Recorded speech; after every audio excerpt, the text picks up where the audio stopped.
La nouvelle frontière volcanique, l'éruption du piton de la Fournaise sculpte activement un nouveau territoire, créant une tension permanente entre fascination spectaculaire et risque géophysique majeur. L'éruption en cours, documentée le 24 mars 2026, représente un processus géologique dynamique où les coulées de lave alimentent continuellement une plateforme de gâton, étendant littéralement le littoral réunionnais.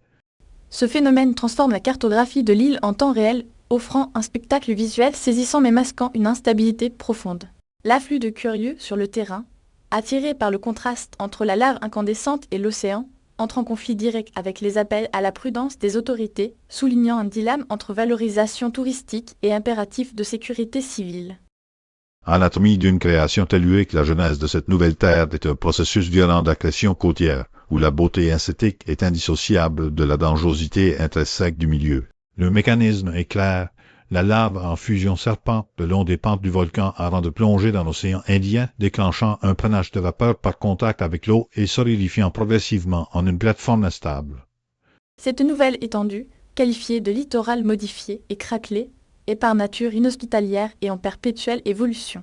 La visualisation aérienne privilégiée par le photographe Pierre Marchal est la seule perspective permettant d'appréhender pleinement l'ampleur des transformations sans s'exposer aux dangers immédiats de la zone.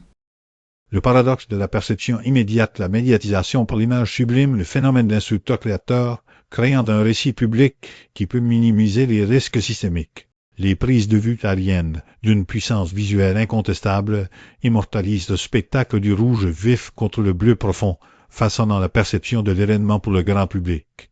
Cependant, cette narration visuelle entre en tension avec la réalité du terrain, caractérisée par des projections, des risques d'effondrement et des émanations toxiques. Cette dichotomie entre la représentation et la réalité opérationnelle complique la gestion de crise, car l'attrait esthétique peut l'inciter à braver les interdictions, tandis que les autorités doivent gérer une zone intrinsèquement instable et imprévisible. Gouverner un territoire en fusion à la pérennité de cette nouvelle terre est incertaine, imposant une stratégie de gestion adaptative qui équilibre surveillance scientifique, sécurité publique, capitalisation géotouristique.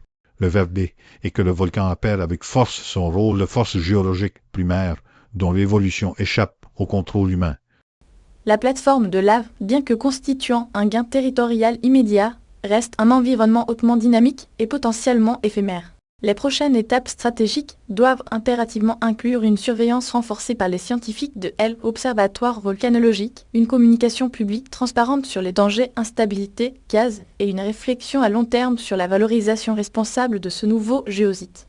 L'opportunité de création territoriale est réelle, mais elle est inextricablement liée à un risque permanent qui exige une vigilance de chaque instant.